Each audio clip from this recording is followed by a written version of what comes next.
عزیزان محترم، یہ بات ہے سردیوں کے موسم کی۔ جمعے کا دن تھا۔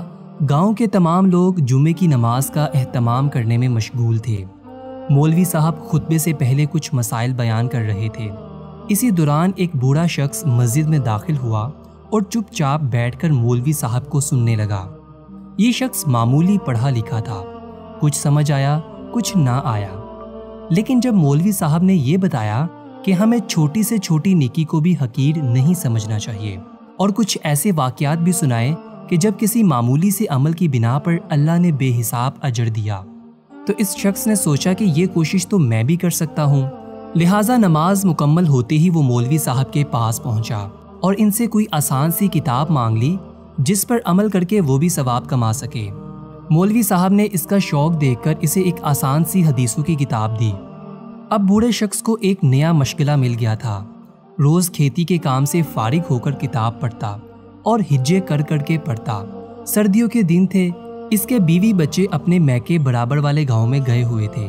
اس نے باہر جھانکا، ہر طرف خاموشی تھی۔ کبھی کبھی کسی چرند پرند کی آواز سنائی دی جاتی تھی یا کوئی اکا دکا دیہاتی گزرتا نظر آ جاتا۔ وہ اپنے بستر پر بیٹھ گیا اور مولوی صاحب کی دی ہوئی کتاب نکال کر پڑھنے لگا۔ کیا پڑھتا ہے کہ حضرت ابو ہریرہ رضی اللہ تعالیٰ عنہ سے روایت ہے کہ رسول اکرم صلی اللہ علیہ وآلہ وسلم نے فرمایا، قیامت کے دن اللہ عز و جل ایک شخص سے فرمائیں گے، اے ابن آدم، میں بیمار ہوا، تو نے میری عیادت نہیں کی۔ یہ بوڑھا شخص چونک گیا اور حیرت کے عالم میں آگے پڑھنے لگا۔ کیا پڑھتا ہے؟ اے ابن آدم، میں نے تجھ سے کھانا مانگا، تو نے مجھے کھانا نہیں کھلایا۔ یہ شخص مزید پریشان ہو گیا۔ اسے تو پتہ ہی نہیں تھا کہ اللہ کو بھی یہ سب کچھ چاہیے ہوتا ہے۔ اس نے اٹک اٹک کے آگے پڑھنا شروع کیا۔ کیا پڑھتا ہے کہ اے ابن آدم، میں نے تم سے پانی مانگا، تم نے مجھے پانی نہیں دیا۔ اس بوڑھے شخص کی آنکھوں سے آنسو نکل آئے۔ اس نے کتاب بند کر دی۔ سب سے پہلے تو اس نے رو رو کر اللہ سے اپنی لا علمی کی معافی مانگی، اور پھر مولوی صاحب کے بتائے ہوئے طریقے کے مطابق دعا مانگنی شروع کر دی اور اللہ سے التجا کی کہ وہ اسے توفیق دے کہ وہ اس کے گھر پہنچے، یا اللہ کو جب ضرورت ہو خود اس کے گھر آئے۔ وہ اسے کھانا بھی دے گا اور اس کی پوری دیکھ بھال بھی کرے گا۔ اگلے دن یہ بوڑھا شخص صبح سویرے اٹھ گیا اور جلدی گھر صاف کرنے لگا۔ اسے بہت امید تھی کہ اللہ نے اس کی التجا سن لی ہوگی اور وہ ضرور اس کے گھر آ کر اسے خدمت کا موقع دے گا۔ تب ہی اسے باہر کسی کے کھانسنے کی آواز سنائی دی۔ اس نے جلدی سے دروازہ کھول کر باہر جھانکا، لیکن باہر تو کوئی اور ہی شخص تھا جو کہ اس کا محلے دار تھا۔ یہ بوڑھا شخص اس شخص کو دیکھ کر اس سے لا علمی کا اظہار کرنے لگا، لیکن وہ کچھ بجھا نظر آ رہا تھا۔ اس بوڑھے شخص نے پوچھا، کیا بات ہے؟ تمہاری طبیعت کچھ ٹھیک نہیں لگ رہی۔ یہ کہتے ہوئے اسے اپنے گھر میں لے آیا۔ وہ شخص بخار میں مبتلا تھا۔ اس بوڑھے شخص نے اسے چائے بنا کر پلائی اور اس کے علاج کے بارے میں پوچھا۔ اس شخص نے کہا، ارے چھوڑو بھائی، کیا دعا لینی ہے، کب سے ایسے ہی چل رہا ہے، خود ہی ٹھیک ہو جائے گا۔ اس شخص نے بہت بیزاری کے ساتھ اس کا جواب دیا۔ یہ بوڑھا شخص سمجھ گیا کہ اس کے پاس علاج کے پیسے نہیں ہے۔ وہ اندر گیا اور کچھ رقم اسے زبردستی تھما دی۔ اپنا علاج ٹھیک سے کرواؤ اور اگر مزید ضرورت ہو تو مجھے بتا ضرور دینا۔ وہ شخص ہکا بکا رہ گیا۔ اس کی آنکھوں میں خوشی کے آنسو تھے اور وہ اسے دعائیں دیتا ہوا رخصت ہو گیا۔ دوپہر ہو چکی تھی۔ اس بوڑھے شخص نے جلدی کھانے کی تیاری شروع کی۔ اس نے کھانے کی مقدار زیادہ رکھی تھی تاکہ جب اللہ آئے تو کھانا کافی ہو جائے۔ وہ بار باہر جھانکتا، لیکن اللہ کہیں نظر نہیں آیا۔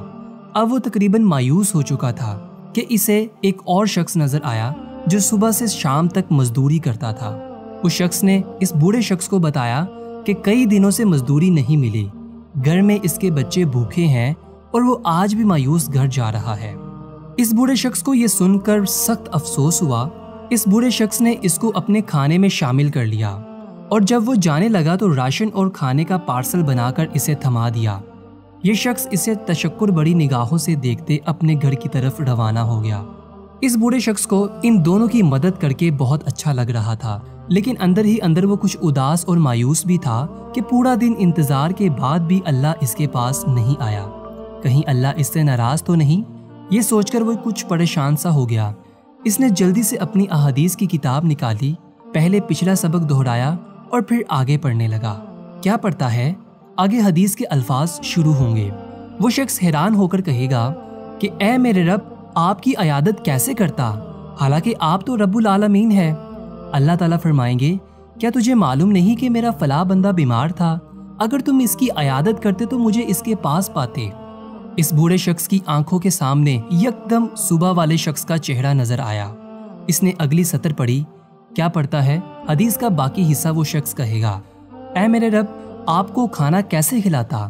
آپ تو دو جہان کے پالن ہار ہیں۔ اللہ تعالیٰ فرمائیں گے، کیا تمہیں معلوم نہیں کہ میرے فلاں بندے نے تم سے کھانا مانگا؟ تم اگر اس کو کھانا کھلاتے تو مجھے اس کے پاس پاتے۔ پھر وہ شخص کہے گا، اے میرے رب، میں آپ کو کیسے پانی پلاتا؟ آپ تو دو عالم کے مالک ہیں۔ اللہ تعالیٰ فرمائیں گے، میرے فلاں بندے نے تم سے پانی مانگا تھا، اگر تم اس کو پانی پلاتے تو مجھے اس کے پاس پاتے۔ عزیزان محترم، اس بوڑھے شخص کا یہ پڑھنا ہی تھا کہ اس کی آنکھوں میں آنسو آ گئے اور اس کے تصور میں وہ صبح والے دو شخص جگمگا رہے تھے۔ وہ اپنا سبق نہ صرف سمجھ چکا تھا بلکہ اس میں کامیاب بھی ہو چکا تھا۔ عزیزان محترم، ہمیں بھی کوشش کرنی چاہیے کہ جس حد تک اللہ تعالیٰ نے ہمیں طاقت دی ہے، ہم بھی ان چھوٹی چھوٹی نیکیوں کے اوپر عمل کریں۔ نماز اور قرآن کا اپنا ہی ایک مقام ہے، لیکن یہ چھوٹی سی نیکیاں جو ہمیں نظر آتی ہیں، اصل میں ان کا ثواب ہماری سوچ سے بھی کئی زیادہ ہوتا ہے۔ اللہ پاک سے دعا ہے کہ اللہ پاک ہمیں بھی نیک عمل کرنے کی توفیق عطا فرمائے۔ بندے کو اجازت دیجیے۔ اللہ نگہبان، با امید دیدار۔